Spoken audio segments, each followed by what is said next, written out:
सर्पों की माता सुरसा और चतुर हनुमान जी। ओम वाणी गणेशाय नमः। जय शिव गौरी पितु महतारे, दीनु बंधु करुणा अवतारे।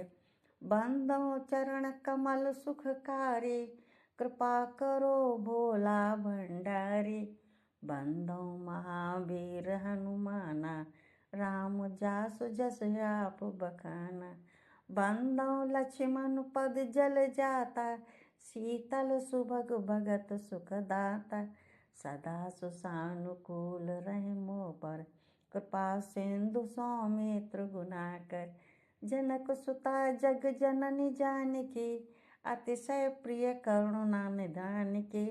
ताके जुगपद कमल मनावो, जासु कृपा निर्मल मति पावो।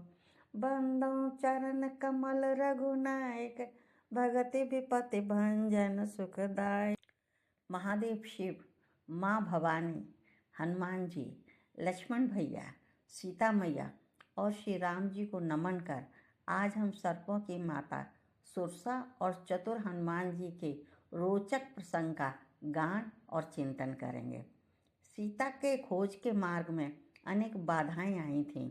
हनुमान जी ने उन सब पर विजय प्राप्त की और राम सीता के लाडले बन गए। हम भी हनुमान जी से सीखेंगे, जिससे हम पर भी श्री राम जी कृपा करें और हम भी सदा विजय प्राप्त करें। हमारे मानसिक गुण जैसे विषय कामना, इच्छा, लालच, लोभ, क्रोध, मोह, मद, मत्सर या ईर्ष्या, अहंकार, जिनका सदुपयोग एवं नियंत्रण अति आवश्यक है। नहीं तो ये गुण हमारे भी शत्रु बन जाते हैं, जो बहुत दुखदायी और सुख शांति में बाधक हैं। मानसिक शत्रुओं को कैसे जीता जाए, हनुमान जी की विजय गाथा से सीखेंगे। पहले तुलसीदास जी की कुछ चौपाइयाँ गुनगुनाते हैं। आज सुरन मोहि दीन हारा, सुनत बचन कह पवन कुमारा। राम काज कर फिर मैं आवो, सीता की सुधि प्रभु ही सुनावो। तब तब बदन पैठ्यों आई, सत्य कहो मोहि जान दे माई। कवनो जतन दे नहीं जाना, ग्रससिन मोहि कहो हनुमाना। जो जन भरतै बदन पसारा, कपितन कीन दुगुन विस्तारा। जस जस सुरसा बदन बढ़ावा, तासु दून कपि रूप दिखावा। सत जो जन तय आनन कीना, अति लघु रूप पवन सुत लीना। बदन पैठ पुनि बाहिर आवा, मांगा विधाताय सिरुनावा। मोय सुरन जय लागी पठावा, बुद्धि बल मरम तोर मैं पावा। राम काज सब करे हो, तुम बल बुद्धि निधान।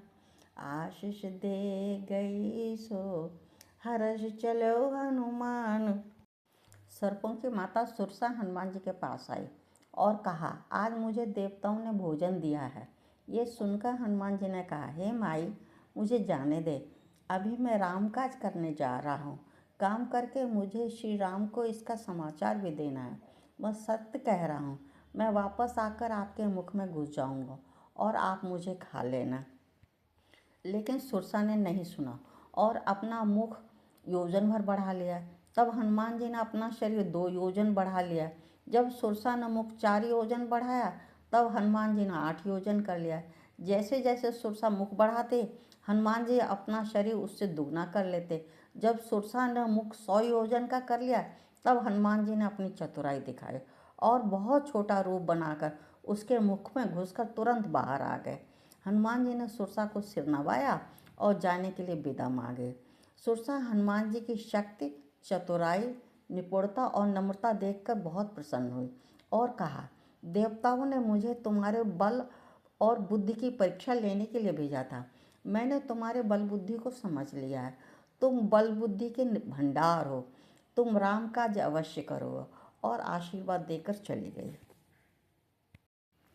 सुरसा ही विषय कामना है, जो एक मानसिक गुण है, इसलिए हनुमान जी ने इसको सिर नवाया। विषय कामना ही कर्तव्य का पालन कराती है, लेकिन यदि विषय कामना का सदुपयोग नहीं होता या अपना नियंत्रण खो देती है तो एक इच्छा पूर्ण नहीं हो पाती है, दूसरी उससे बड़ी उत्पन्न हो जाती है। इच्छाओं का कभी अंत नहीं होता है।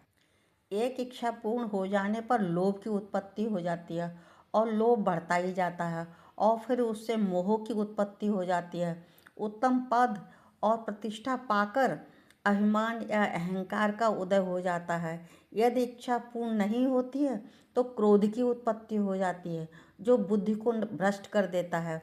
अनियंत्रित विषय कामना ही लोभ, क्रोध, मोह एवं अहंकार की जननी है। इसलिए हनुमान जी हमें सिखाते हैं, अनियंत्रित विषय कामना को संतोष रूपी बाण से जीतो। जैसे हनुमान जी ने बहुत छोटा रूप बनाकर सुरसा को संतुष्ट किया। मन को बार बार समझाओ, जो प्राप्त है वही पर्याप्त है। जय श्री राम।